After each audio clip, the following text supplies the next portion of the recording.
ओम श्री स्वामी समर्थाय नमः। ओम श्री स्वामी समर्थाय नमः। श्री स्वामी समर्थ. जय जय स्वामी समर्थ. प्रेम स्वामी भक्तांनो, जीवनात अनेक वेळा अशा परिस्थिती येतात की आपल्याला कोणताही मार्ग दिसत नाही. मन अस्वस्थ होते, चिंता वाढते आणि आत्मविश्वास कमी होतो. अशा वेळी आपल्या मनाला आधार देणारे नाव म्हणजे श्री स्वामी समर्थ. कधी कधी आयुष्यात असे प्रसंग येतात की आपल्याला वाटते सर्व काही संपले आहे. मेहनत करूनही यश मिळत नाही. आपल्या चांगुलपणाचा गैरफायदा घेतला जातो. विश्वास ठेवलेल्या लोकांकडूनच विश्वासघात होतो आणि मनात एकच प्रश्न निर्माण होतो, माझ्याच आयुष्यात इतक्या परीक्षा का? पण प्रत्येकाच्या आयुष्यात समस्या असतात. कोणाला आर्थिक अडचण असते, कोणाला आरोग्याची चिंता असते, तर कोणाला नातेसंबंधांमधील तणाव असतो. पण प्रत्येक समस्येपेक्षा मोठी गोष्ट म्हणजे आपला धीर आणि विश्वास. जेव्हा परिस्थिती कठीण असते तेव्हा मनात फक्त एकच भावना ठेवा, स्वामी माझ्या सोबत आहेत. अनेक भक्तांचा अनुभव आहे की नियमित नामस्मरणामुळे त्यांना मानसिक बळ मिळाले, त्यांच्या मनातील भीती कमी झाली आणि जीवनाकडे पाहण्याचा दृष्टिकोन सकारात्मक झाला. भक्तीमध्ये शक्ती आहे, विश्वासामध्ये सामर्थ्य आहे आणि नामस्मरणामध्ये मनशांती आहे. सकाळी किंवा संध्याकाळी काही मिनिटे शांत बसून स्वामींचे स्मरण केल्याने मन प्रसन्न होते. स्वामींच्या चरणी आपल्या सर्व चिंता, दुःख आणि काळजी अर्पण करा. मनात म्हणा, श्री स्वामी समर्थ, श्री स्वामी समर्थ, श्री स्वामी समर्थ. स्वामी समर्थ म्हणतात. बाळा, लक्षात ठेव, प्रत्येक अंधाऱ्या रात्रीनंतर पहाट होते. प्रत्येक वादळानंतर आकाश पुन्हा स्वच्छ होते आणि प्रत्येक संघर्षामागे एक मोठा धडा लपलेला असतो. माझ्या प्रिय बाळा, आजचा हा संदेश तुझ्यासाठी आहे.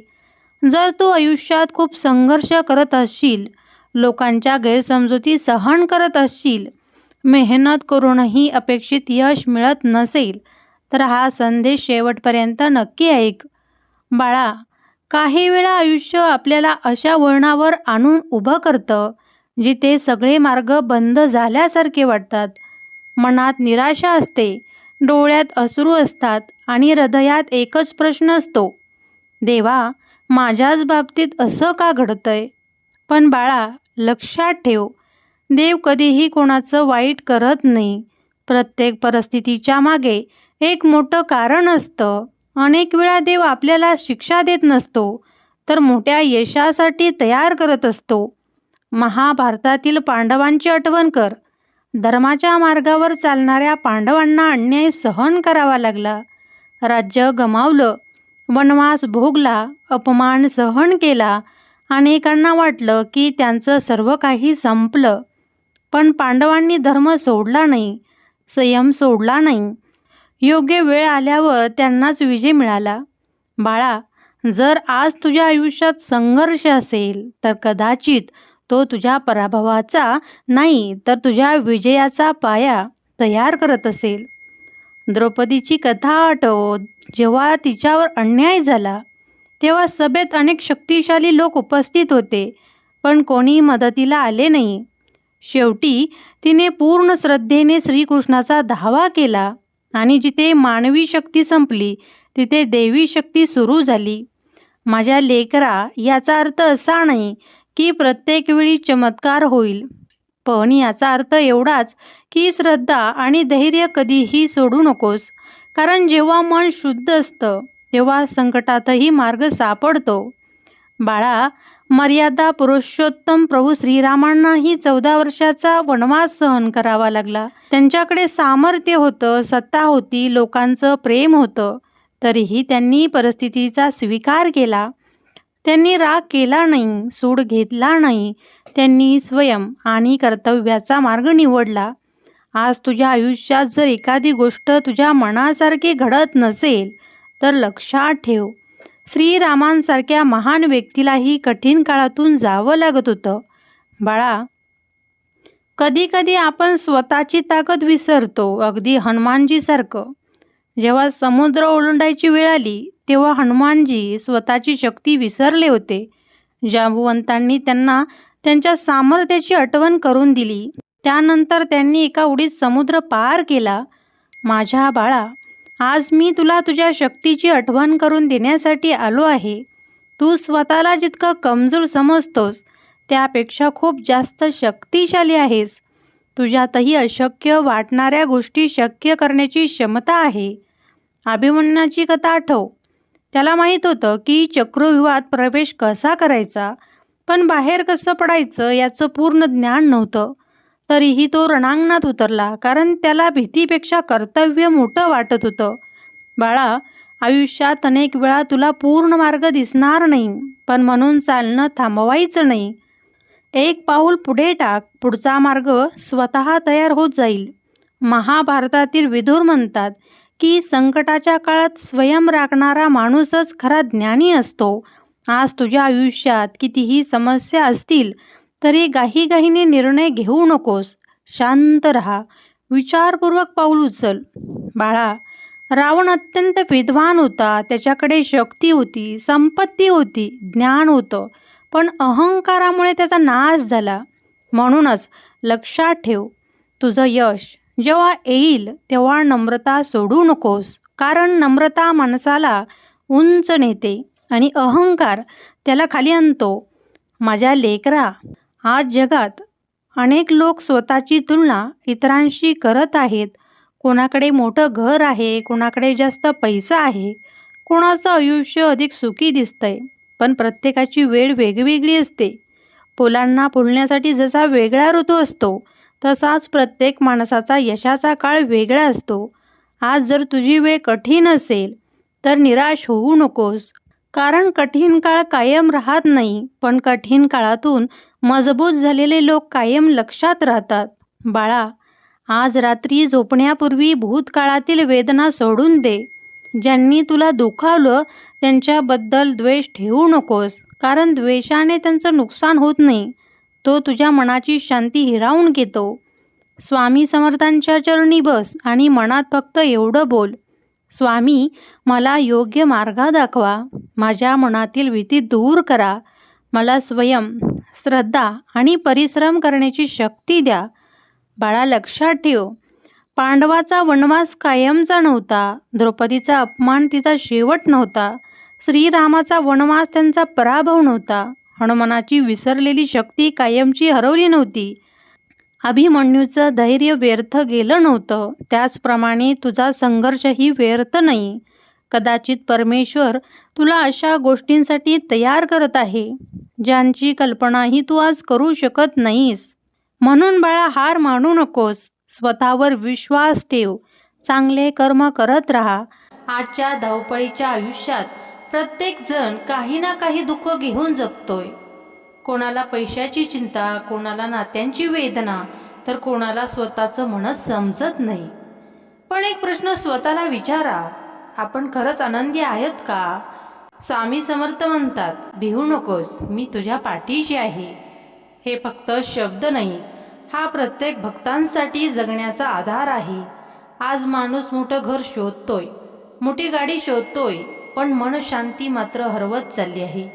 स्वामी सांगतात, जीवनात सुख हवं असेल तर प्रथम मन शांत ठेवा, कारण आनंद हा पैशात नसतो, तो आपल्या विचारात असतो, आपल्या समाधानात असतो.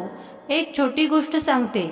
एका भक्ताने स्वामींना विचारलं, माझ्या आयुष्यात इतकं दुःख का आहे?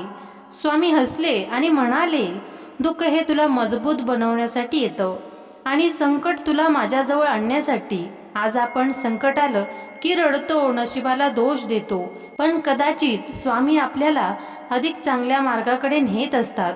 मित्रांनो, जीवन आनंदी जगायचं असेल तर 3 गोष्टी कायम लक्षात ठेवा. पहिली गोष्ट म्हणजे समाधान ठेवा. जे आहे त्यात आनंद शोधा, कारण इच्छा कधीच संपत नाहीत. दुसरं म्हणजे चांगले कर्म करा. स्वामी म्हणतात, दुसऱ्याला दिलेला आनंदच तुमच्याकडे परत येतो. तिसरं म्हणजे देवावर विश्वास ठेवा. जेव्हा सगळे साथ सोडतात